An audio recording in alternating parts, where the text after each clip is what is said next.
Welcome to Garage Gym Athlete Ask Me Anything. It's pretty simple. I'll be answering questions from the thousands of athletes that follow our daily programming. If you have a question or topic you want submitted, go to garagegymathlete.com/AMA. Let's get started.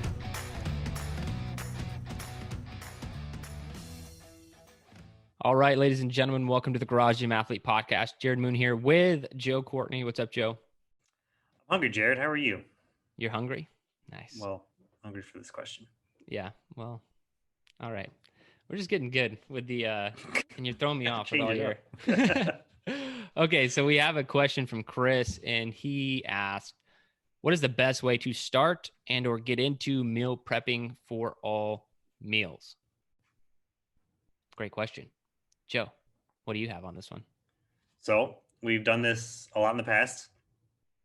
And one thing that I will say that both Ashley and Kyle swear by, and we're even going to get it now, is the Cook Once, Eat All Week cookbook, which is really cool. And it's not something that like I haven't, we looked at my in-laws because we got it for them. We looked at the concept of it, and it's really cool. And we're going to start to do it now. I'm just going to improvise stuff to where you cook a lot of basic stuff and then you just mix and match what is with them throughout the week. So it's not like you're eating the same exact thing every single meal or every single lunch, because usually when you're meal prepping, it's usually for lunch or breakfast, because at dinner at home you're going to be at home for dinner and you're not away at work. So we're going to start doing that to where we just make these bowls and we can mix and match that, different sauces and stuff on them. That's what Liz has been doing while we're here in the hotel, just keeping it pretty basic. And breakfast is easy for us right now because we train in the morning. So our breakfast is typically some sort of recovery smoothie, and she might take a little bit more, like a little extra snack on top of her smoothie just to get it in, and then have her lunch later on. But those things are going to be, so foresight of cooking more in bulk is going to save you time overall anyway, because you might cook 3 chicken breasts for dinner for your family one night, but then maybe we just cook it like 6 or 9 of them, whatever the pack is, and just have that all there for the entire week. So all you gotta do is heat it up. Unless you're just really needy and you need that fresh food all the time. But yeah, what else you got? I think that's a good, I actually forgot about that book. Emily she uses that sometimes and doesn't for dinners, but she probably does it more how you do it because she's a good chef as well. And so she'll, not 100% stick to that, but will, like, the idea is there. So that's a great resource. As far as me personally, if you had to break my food down into like 3 categories, it's basically a shake, a lunch, and a dinner. I eat more in there in between, but it's not really structured or anything like that.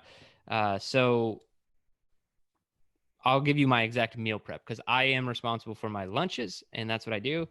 So I meal prep typically once a week. If I forget or something like that, that makes me normally for a rough week because I don't know what to do with my hands during lunch. I have to like create something on the fly, which is tough for me to do. So I'm going to give you my exact meal prep and what I do. If you go to my Instagram account, so I'm at EO3_fit, Jared Moon. Just don't spell my name incorrectly. You'll find me. And I have like a saved story so you can see meal prep. And the only reason I put it on there was specifically because I get this question from athletes a lot. And this is basically what I do and have done for years. But I do change up like I said, I change up the meat. I change up the vegetables. I haven't been eating the same thing for like all this time.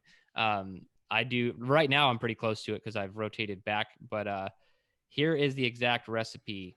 I'm going to go through it. You can also check it out on Instagram. So 2 pounds of grass-fed ground beef. Right now I'm using turkey. 3 heads of organic broccoli, 10 organic carrots, 5 organic sweet potatoes, olive oil, and seasoning. So then I cut all the vegetables up, oil, seasoning, or really just salt and pepper. And then carrots and sweet potatoes in the oven at 375 for 20 minutes. And then after 20 minutes, I add the broccoli on top of the carrots and sweet potatoes. I just dump it on top at the 20-minute mark and then cook everything for an additional 15 minutes. And then that's done with the vegetables. Then I cook all the meat how you would, just like in a skillet or whatever. And then you have a bunch of ground meat with taco seasoning. I don't even know what we have. It's says taco seasoning on it, but that's the kind of meat that I'm using. And then I throw it all in containers. I bought these like glass containers with lids. We have about 10 of them, and I normally make about 7 meals. That is good for anywhere 5 to 7 meals, depending on how big you want your proportions to go. And that whole thing, I've timed it multiple times just for fun, and I can really get the whole thing done in about an hour. If you're like Joe could probably do it in like 45 minutes because that's how long it would take to cook the vegetables. But I've gotten better about multitasking. I used to do like one thing. It was just like dumb. I'd be like, okay, I'm waiting for the vegetables. I'll do the meat after the vegetables are done. It's like you could totally just cook the meat while the vegetables are in there. Yeah. I didn't want to get too stressed out with multiple things going. I also found out that's what makes a good chef, being able to like do like 9 different things at once. You know what I mean? Like, You gotta be efficient. Yeah, like I can't do that. So anyway, this one's really simple. It's very easy. And if I can do it, you can do it is the big takeaway there. And so I can do it, and it doesn't take me that much time like on a Saturday or Sunday to prep all that stuff. And then I have lunch all week, and I'm feeling good because I got my vegetables, I got some meat. And then you can, like I said, you can rotate things in there. You could add like a squash or different asparagus. I've done like, you just can kind of pick and choose. They're all close to the same, and they cook very similar ways. So yeah, that's kind of how I rotate it. Yeah, we've never really been the ones to individually portion out the entire, like, box up an entire week's worth of lunches just because of fridge space. So that can be kind of a hassle if you're dealing with fridge spaces and if you have a whole bunch of food or big family or anything.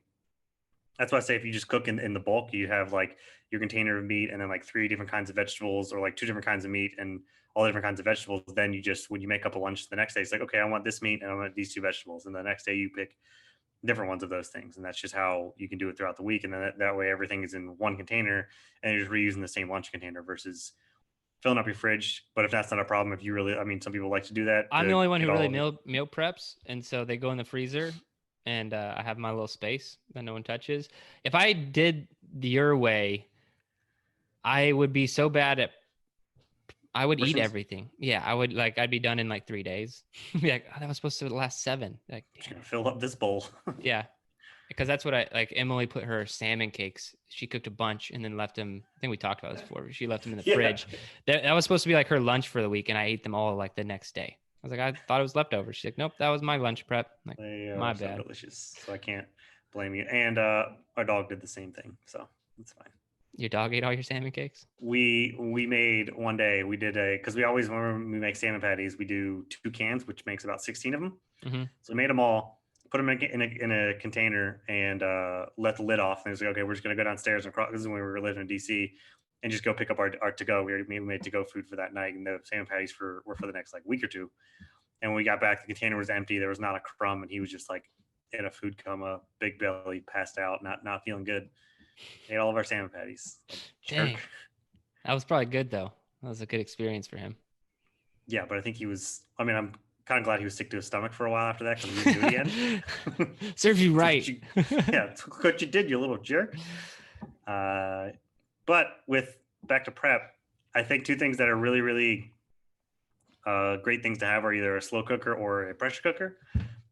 Pressure cooker is really good, and if you can use it, it takes a little bit of finagling and tweaking and like getting cooking times down and how you use it. But it's also really nice because a lot of pressure cookers now you can saute at the bottom and then you just put everything in it and then pressure cook, or you can be a slow cooker as well. I just prefer slow cooker for some things. But both of those things are fantastic to have, especially because pressure cooker, it takes no time at all to cook a giant thing of it because it's pressure. So those are really great to have for that. And yeah, just kind of wing things and see how it goes. Yeah, the hardest thing for me in this whole process was normally going to the grocery store to get this stuff. Just working that into like the weekend or something like that, because we normally have pretty busy weekends. And if Emily was going and I wasn't going, I'd normally just tell her. But that used to be the most challenging part if I'm trying to like put a challenging part to this, because it's not that hard to go to the grocery store, right? But now I mentioned this on the podcast too, like all the grocery stores around where I live now just deliver for free. It's recommended you tip the person picking your groceries and delivering them, which I do. I'm just saying it's not a forced fee. You kind of pick how much you want to tip. And so now I literally would just have someone grocery shop for my meal prep, and bring it to my house. It's just crazy. And I think things like that, the things are just going to get easier and easier in the world. And now you can use that to your advantage. Like all these apps or whatever, like DoorDash and all this stuff. You could do that where you can, if you're too lazy to go get Wendy's, you can have Wendy's brought to you, or Burger King or whatever. Or same theory, but you could have like awesome food delivered to your house for basically the same price, and then spend 1 hour in meal prep. So it's very possible, very doable in today's world. So I think that's a great way to get started. Yeah, I've actually, one of the first people that we met here is a guy who did like a food sensitivity test, and he was changing up how he eats and is starting to meal prep as well. And once he figured out what he could eat, he would just order that from the store and not go to the store, because then you can't see something and go, okay, I'm going to have this. I'm going to add this to my cart, especially if you're hungry. When we go to Sprouts, they have so many good things there. I mean, I wouldn't get like too crazy, but there were definitely some times where I put an extra couple of bags, like, oh man, these chips are made out of cauliflower. I got to try them. I don't care what else is in them. I got to try these cauliflower chips. I've tried like 4 different kinds of gluten-free, no grain tortilla chips, and I'm not sad about it. But if I didn't go, I never would have. Everything at Sprouts is good. I found out, actually, I don't know if they do delivery, but there was a hidden Sprouts. It's like right behind it's like 2 miles from my house. Oh, nice. It's super close. It's the closest grocery store. We didn't even know about it because you have to like drive through a forest to get there, but it's the Enchanted Forest. It is. The grandma's house. All right, guys, that's it for this one. If you guys have any questions, go to garagegymathlete.com/AMA. Submit your question. If you're listening to this on your favorite podcast player, if you could give us a 5-star review and positive comment, we would really appreciate it. Helps the show out. Likewise, if you're on YouTube looking at our smiling faces, give us a thumbs up, comment, and subscribe to the channel where we can keep putting out more videos answering questions. But that's all we have for this one, guys. Thanks for listening or watching.